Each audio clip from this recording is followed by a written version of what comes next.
Assalamualaikum warahmatullahi wabarakatuh. Perkenalkan nama saya Muhammad Firly Ramadan. NIM saya F1E1200007. Di sini saya akan mempresentasikan review jurnal teori antrian, di mana jurnal yang saya review yaitu berjudul Model Sistem Antrian dengan menggunakan pola kedatangan dan pola pelayanan pemohon SIM di Satuan Penyelenggaraan Administrasi SIM Riset Kepolisian Manado. Yang pertama yaitu teori antrian. Teori antrian atau queuing teori merupakan studi matematika dari antrian atau kejadian garis tunggu dari pelanggan yang memerlukan layanan dan dari sistem yang ada. Sebuah organisasi harus berusaha memberikan pelayanan agar pelanggan tidak mengantri terlalu lama. Biasanya ada biaya bagi organisasi untuk menambah fasilitas layanan. Layanan yang cepat akan mempertahankan pelanggan dan jangka panjang meningkatkan keuntungan perusahaan. Sistem antrian. Sistem antrian adalah kedatangan pelanggan untuk mendapatkan pelayanan. Fenomena menunggu adalah hasil langsung dari keacakan dalam operasi sarana pelayanan. Secara umum, kedatangan pelanggan dan waktu perbaikan tidak diketahui sebelumnya. Karena jika dapat diketahui, pengoperasian sarana tersebut dapat dijadwalkan sedemikian rupa, sehingga akan sepenuhnya menghilangkan keharusan untuk menunggu. Di sistem antrian, terdapat unit-unit yang memerlukan pelayanan menolak memasuki sistem antrian. Jika antrian itu terlalu panjang, maka lebih dikenal dengan istilah bulking. bulking. Pelanggan yang tak sabar dan memutuskan untuk meninggalkan sistem sebelum dilayani dinamakan reneging. Contoh data yang ada pada jurnal ini yaitu data tingkat kedatangan. Pada tabel ketiga, ada data tingkat kedatangan pemohon SIM perpanjangan SIM setiap jam, di mana datanya dapat kita lihat pada tabel ketiga, jamnya ada jam 9 jam 10 sampai jam 10, jam 10 sampai jam 11, jam 11 sampai jam 12, jam 13 sampai jam 14, jam 14 sampai jam 15. Di mana pada hari H ke-1, H1 adalah tingkat kedatangan hari ke I, di mana I sama dengan 1 sama dengan 5. Di mana hari pertama, hari kedua, hari ketiga, hari keempat, dan hari 5. Data yang ada pada tabel tersebut. Untuk pemohon SIM, kita dapat mencari tingkat kedatangan setiap jamnya. Yaitu dengan rumus lambda H1 sama dengan 32 ditambah 21 ditambah 22 ditambah 25 ditambah 23, di mana pada hari pertama setiap jamnya itu ditambahkan semua lalu dibagikan banyaknya data. Itu didapatkan hasil 24,6 pemohon per 1 jam. Dan dilakukan pada hari kedua dan sampai hari kelima. Kemudian menghitung rata-rata waktu pelayanan dengan menggunakan rumus UHI sama dengan 1 dibagi H1 tambah H2 tambah H3 tambah H4 tambah H5 di per dibagi N. Untuk menghilang nilai harapan untuk T sama dengan 1 dengan rumus FT sama dengan UE pangkat min UT. Jadi dapatkan nilai rata-rata waktu pelayanan dan harapan seperti yang dilihat pada tabel 3.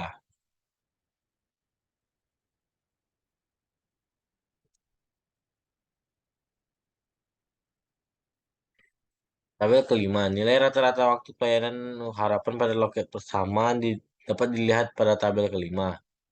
Itu di mana ada rata-rata waktu pelayanan pada hari pertama 0,58, hari kedua 0,711, hari ketiga 0,737, hari keempat 0,766, hari kelima 0,780. Dan beserta X harapannya. Tabel ke-6, data rata-rata waktu pelayanan dalam menit untuk loket kedua. Di mana tabel kelima tadi pada loket pertama. Berdasarkan persamaan 4,2, maka didapatkan nilai rata-rata waktu pelayanan dan X harapan seperti yang dilihat pada tabel 7, yaitu nilai rata-rata waktu pelayanan dan X harapan pada loket kedua, di mana rata-rata waktu pelayanan pada hari pertama 0,660, yang hari kedua 0,708, hari ketiga 0,668, hari keempat 0,673, hari kelima 0,705. Selanjutnya tabel ke-8 yaitu data rata-rata waktu pelayanan dalam menit untuk loket ketiga, di mana didapatkan data sesuai dengan yang ada pada tabel. Berdasarkan persamaan 4,2, maka didapatkan nilai rata-rata waktu pelayanan dan X harapan seperti yang dilihat pada tabel 9, di mana nilai rata-rata waktu pelayanan dan X harapan pada loket kedua yaitu pada hari pertama 0,413, hari kedua 0,409, hari ketiga 0,419, hari keempat 0,417, hari kelima 0,424, dan X harapannya. Untuk model antrian yang digunakan pada jurnal ini yaitu model antrian yang digunakan dalam penelitian ini atau jurnal ini adalah menggunakan model single channel multi-phase atau satu jalur banyak tahapnya. Selanjutnya pada tabel ke-10 yaitu rata-rata kecepatan kedatangan pemohon SIM, di mana hari pertama sampai kelima yaitu hari pertama ada 0,082, hari kedua ada 0,060, hari ketiga ada 0,051, hari keempat 0,057, hari kelima 0,044. Dari hasil rata-rata tingkat kedatangan per hari pada tabel 10 di atas dapat dilihat bahwa tingkat kedatangan yang paling kecil terdapat pada hari kelima, yaitu sebesar 0,044 orang per menit. Dan untuk tingkat kedatangan terbesar terdapat pada hari pertama yaitu sebesar 0,082 orang per menit. Dari data pada tabel 10 di atas, maka tidak masukkan rumus X kuadrat sama dengan sigma dalam kurung lambda I dikurang lambda Xn dipangkatkan 2 dibagi dengan lambda I sama dengan 0,0000826 dibagi 0,058, di mana dapatkan hasil 0,014. Berdasarkan nilai batas kritis X kuadrat dan taraf nyata alfa sama dengan 0,05 dan K sama dengan 5, maka didapatkan hasil 0,711 sehingga X kuadrat hitung lebih kecil dari X kuadrat tabel, yaitu 0,014 lebih kecil dari 0,711. Maka diterima asumsi bahwa pola kedatangan berdistribusi Poisson. Selanjutnya pada tabel ke-11 yaitu rata-rata kecepatan pelayanan pemohon SIM pada loket pertama berdasarkan tabel ketiga tadi. Dari data di atas yang sudah ada, maka diperoleh hasil yaitu 1,979. Berdasarkan nilai batas kritis X kuadrat dengan taraf nyata alfa sama dengan 0,05 dan K sama dengan 5, maka didapatkan hasil 0,711. Sehingga X kuadrat hitung lebih besar dari X kuadrat tabel, yaitu 1,979 lebih besar dari 0,711. Maka ditolak asumsi bahwa pola pelayanan pemohon SIM di loket satu berdistribusi eksponensial. Selanjutnya pada tabel ke-12 rata-rata kecepatan pelayanan pemohon SIM di loket kedua berdasarkan tabel kelima tadi, di mana didapatkan hasil 1,665. Berdasarkan nilai batas kritis X kuadrat dengan taraf nyata alfa sama dengan 0,05 atau 5% dan K sama dengan 5, maka didapatkan hasil 0,711 sehingga X kuadrat hitung lebih besar dari X kuadrat tabel, yaitu 1,665 lebih besar dari 0,711. Maka ditolak asumsi bahwa pola pelayanan pemohon SIM di loket 2 berdistribusi eksponensial. Begitu juga selanjutnya pada loket ketiga berdasarkan tabel ke-7 didapatkan hasil 0,368. Sehingga X kuadrat hitung lebih besar dari X kuadrat tabel.